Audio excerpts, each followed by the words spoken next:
Praise the Lord, brothers and sisters. Bible study togetherல நம்ம இன்னைக்கு 24 day 25 26 மூணுமே இன்னைக்கு பார்க்க போகிறோம். நான் கொஞ்சம் வெளியூருக்கு வந்துட்டனால என்னால் கண்டினியூவாக போட முடியல. இது கொஞ்ச நாளைக்கு தான், அதுக்கப்புறம் நான் ரெகுலராக போட ஆரம்பிச்சிருவேன். ஸோ எக்ஸ்கியூஸ் பண்ணிக்கோங்க.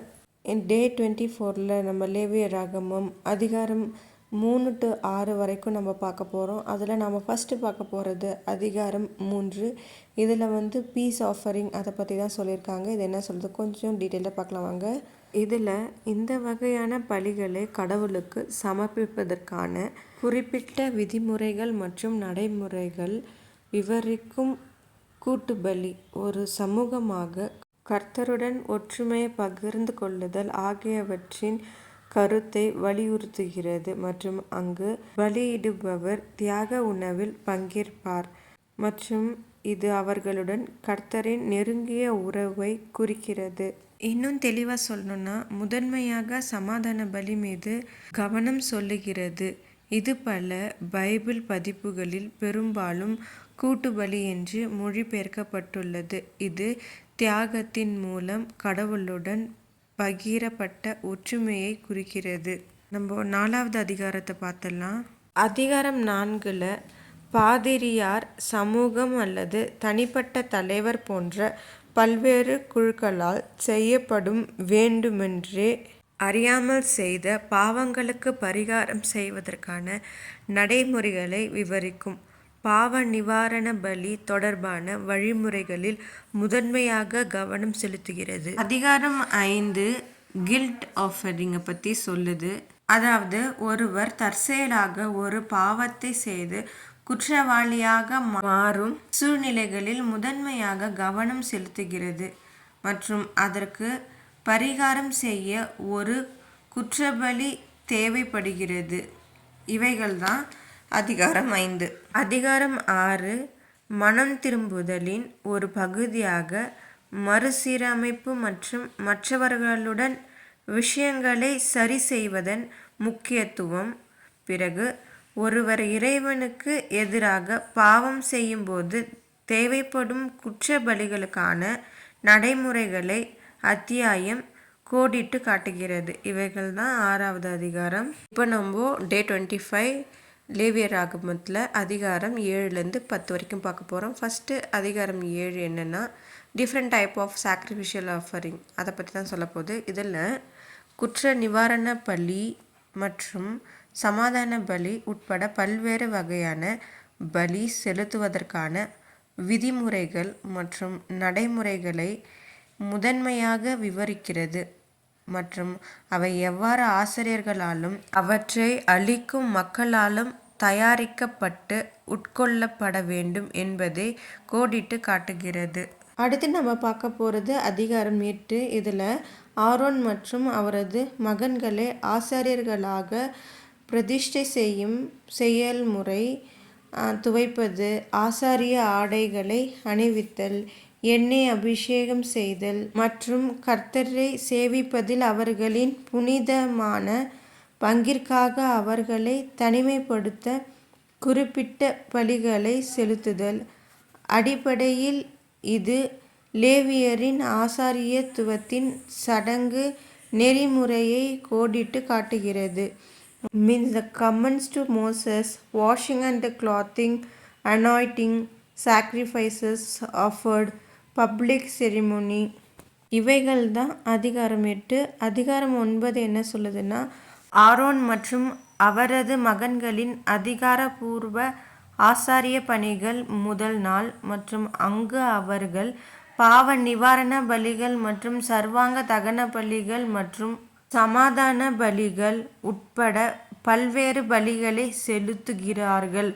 தங்களுக்கும் இஸ்ரவேல் மக்களுக்கும் காணிக்கைகளை சமர்ப்பிப்பதன் மூலம் அவர்களின் ஊழியத்தின் தொடக்கத்தை குறிக்கிறது மற்றும் பலிபீடத்தில் உள்ள பலிகளை நெருப்பு உட்கொள்வதால் கர்த்தர் ஏற்றுக்கொண்டதற்கான ஒரு புலப்படும் அடையாளத்துடன் அத்தியாயம் முடிவடைகிறது. இது கடவுளின் இருப்பையும் மக்கள் மீது ஆசீர்வாதத்தையும் குறிக்கிறது.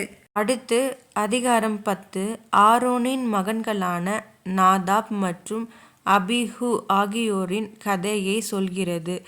மற்றும் அவர்கள் இறைவனுக்கு முன்பாக அங்கீகரிக்கப்படாத நெருப்பை கொடுத்தனர் மற்றும் நெருப்பால் எரிக்கப்பட்டனர். பிறகு அதன் விளைவாக உடனடியாக இறந்தனர். பிறகு ஆரோனுக்கும் ஆசாரியர்களுக்கும் அவர்களின் ஆசாரிய பணிகளின் போது முறையான நடத்தையை பற்றி அறிவுறுத்துகிறது. பிறகு வாசஸ்தலத்திற்குள் நுழைவதற்கு முன்பு திராட்சரசம் அல்லது மதுபானம் அருந்தாமல் இருப்பது மற்றும் பரிசுத்தமானது மற்றும் பொதுவானது எது என்பதை வேறுபடுத்தி பார்ப்பதன் முக்கியத்துவத்தை வலியுறுத்துகிறது. இவைகள்தான் அதிகாரம் 10. இப்போ நம்ம பார்க்க போகிறது டே 26 அதிகாரம் 11லேருந்து 14 வரைக்கும். ஃபஸ்ட்டு அதிகாரம் 11 பார்த்துக்கலாம். இதில் சுத்தமான மற்றும் அசுத்தமான விலங்குகளுக்கு இடையிலான வேறுபாட்டை விவரிக்கிறது. இஸ்ரேலியர்கள் எந்த உயிரினங்களை உண்ண அனுமதிக்கப்பட்டனர் மற்றும் அவை சாப்பிடுவதற்கு தடை செய்யப்பட்டவை மற்றும் பிளவுபட்ட குழம்புகள் மற்றும் நிலவிலங்குகளுக்கான கட் மெல்லுதல் மற்றும் துடுப்புகள் மற்றும் செதில்கள் போன்ற குறிப்பிட்ட உடல் பண்புகளின் அடிப்படையில் நீர்வாழ் உயிரினங்களுக்கு அடிப்படையில் யூத மக்களுக்கான உணவு சட்டங்களை ஆணையிடுகிறது. அடுத்தது அதிகாரம் 12. இதில் கர்த்தர் மோசேயிடம் இஸ்ரவேல் ஜனங்களுக்கு பின்வரும் அறிவுரைகளை கூறுங்கள். ஒரு பெண் கர்ப்பமாகி ஒரு மகனை பெற்றெடுத்தால் அவள் மாதவிடாய் காலத்தில் தூய்மையற்றவளாக இருப்பதைப் போலவே அவள் 7 நாட்களுக்கு சடங்கு ரீதியாக தூய்மையற்றவளாக இருப்பாள் மற்றும் 8ஆம் நாளில் சிறுவனின் நுனித்தோலை விருத்த சேதனம் செய்ய வேண்டும். அடுத்தது அதிகாரம் 13. இதில் தோல் நோய்களை கண்டறிதல் மற்றும் கையாள்வதற்கான விரிவான வழிமுறைகள் மற்றும் முதன்மையாக பைபிளில் பாரம்பரியமாக தொழுநோய் என்று மொழிபெயர்க்கப்பட்டவற்றில் கவனம் செலுத்துகிறது. இதில் பலவிதமான தோல்நிலைகள் இருக்கலாம். ஒரு பாதிரியார் சந்தேகத்திற்கிடமான வழக்குகளை எவ்வாறு பரிசோதிக்க வேண்டும் மற்றும் நோய் இருந்தால் அசுத்தமானவர் என்று அறிவிக்க வேண்டும். மீண்டும் தூய்மையானதாக கருதப்படும் வரை சமூகத்தில் இருந்து தனிமைப்படுத்தப்பட வேண்டும் என்று அது கோடிட்டு காட்டுகிறது. இவைதான் 13வது அதிகாரம். 14வது அதிகாரம் பார்க்கலாம். இதில் தொழுநோய் இருப்பதாக கருதப்படும் ஒருவரை சுத்தப்படுத்துவதற்கான சடங்கு முறைகள் மற்றும் பாதிக்கப்பட்ட நபரை பரிசோதிக்க ஒரு பாதிரியார் எடுக்க வேண்டிய வழிமுறைகளை கோடிட்டு காட்டுவது மற்றும் பறவைகள், தேவதாரு மரம் மற்றும் கருஞ்சிவப்பு நூல் மற்றும் மருதாணி போன்ற குறிப்பிட்ட பிரசாதங்களை உள்ளடக்கியது ஒரு சுத்திகரிப்பு விழாவை குறிக்கிறது. சம்பிரதாய ரீதியாக தூய்மையற்றதாக கருதப்பட்ட சமூகம் அச்சு அல்லது பூஞ்சை காளான் போன்ற தொழுநோய் இருப்பதாக சந்தேகிக்கப்படும் வீட்டை சுத்தப்படுத்துவதற்கான வழிமுறைகளும் இதில் அடங்கும்.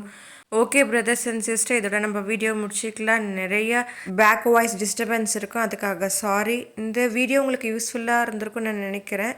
ஓகே பிரதர்ஸ் அண்ட் சிஸ்டர், நம்ம ஜெபம் பண்ணி முடிச்சிக்கலாம். அப்பா பிதாவே, உமக்கு ஸ்தோத்திரம். எங்கள் பாவ சாபங்களிலிருந்து எங்களை விடுவித்து உங்கள் பிள்ளைகளாக ஏற்றுக்கொண்டு வழி நடத்துங்க. இயேசுவே, ஆமேன்.